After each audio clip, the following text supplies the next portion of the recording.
সংখ্যা কম দেওয়া হয়েছে না, তারপরেও তারা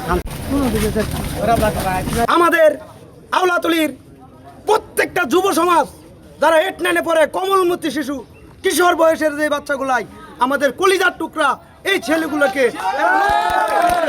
এবং এরা দিনের বেলা মাদক বিক্রি করে, রাত্রের বেলা ছিনতাই করে। আমাদের এই এলাকার আমরা কেউ দরজা জানালা গুছিয়ে কেউ ঘুমাতে পারি না। যারা এবার বিক্রি করে তারা টাকা না পেয়ে কেউ পিতার রূপে হাত তুলে, মায়ের রূপে হাত তুলে। আমাদের দক্ষিণ পাড়া একটা মাদক সেবনকারী তার বাবার ডেনা 2-3 বার করে ভেঙে ফেলেছে। এরা এইরকম অত্যাচার করে, এরকম অত্যাচার থেকে আমরা আওলাতলিবাসী রেহাই পেতে চাই। যে কিছু ডিলার আছে, জামাল করে নাম, জামালের বাড়িতে অহরহ মাদক আমদানি রপ্তানি হইতেছে। এলাকায় সরা সিডায়া এলাকার যত পোলাপান আছে সকল পোলাপানের কাছে এগুলি বিক্রি করে। এই পোলাপানে নিয়ে বিভিন্ন আরও লোকজনের কাছে, বাচ্চা কাচ্চাদের কাছে হাতে তুলে দেয় এবং সাপ্লাই দেয়। আমরা প্রশাসনকে অবগত করছি, প্রশাসন এখানে ছিল, যার ভিত্তিতে গ্রামবাসী এই ঐক্যবদ্ধ হয়ে তাদেরকে বাড়িতে পায় এবং আপনারা জানেন যে একজন অ্যারেস্ট হয়েছে, সামনে আছেন। আবু কালাম আজাদ থাকতো, উপজেলা চেয়ারম্যান থাকতো, আমরা এটা উদ্যোগ নিয়েছি।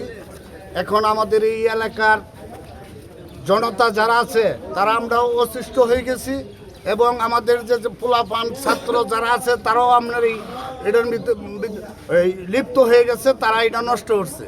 এই কারণে আমরা আজকে এই মাদক সহকারে তাদের বাড়ি থেকে পাইছি, অনেক লোক আছে আরো পলায় গেছে। এলাকার জনগণ উত্তপ্ত হয়ে তাদের বাড়িতে আজকে শুক্রবার দিন সকাল 9টা পরিমাণ সময়ে বাড়িতে আসা লোকজন মাদক বিক্রি এবং খাওয়া পেয়েছেন। তারপর অনেকে এখান থেকে পালিয়ে গিয়েছেন। মোহাম্মদ জামাল তার ফ্যামিলি সহ মাদকের ব্যবসা বিভিন্নভাবে তারা করতেছে। এই অত্র এলাকার যুব সমাজ একেবারে ধ্বংস হয়ে যাচ্ছে। যুবকরা ছাত্রসহ লেখাপড়া বাদ দিয়ে মাদকের দিকে আসক্ত হয়ে গেছেন। এই মাদককে নির্মূল করার জন্য আমাদের এই আওলাতলি গ্রামের সর্বস্তরের জনগণ, ধর্ম বর্ণ নির্বিশেষে, দলমত নির্বিশেষে সবাই একত্রিত হয়ে আমরা আজকে প্রতিরোধ গড়ে তুলি। সেই প্রতিরোধ লক্ষ্যে আমরা এই অত্র এলাকা থেকে মাদকের যে ব্যবসায়ী তার বাড়িঘর আমরা নির্মূল করে দেই। আমরা এই নির্মূল করে দেওয়ার মাধ্যমে সর্বস্তরের জনগণ আমরা একত্রিত হয়ে এই কাজটি আজকে পরিচালনা করি। এই জন্য মাদককে সকলেই না বলুন। আমি ব্যবসার সাথে জড়িত না, আমি খাইতাম। আর আমার বাসায় যে থাকতো আমার মামা, হ্যাঁ ব্যস্ত, এই কারণে বাসায় লোকজন আইতো যাইতো। আঙ্গর বাসার নাম হয়তো কেউ চিনে না।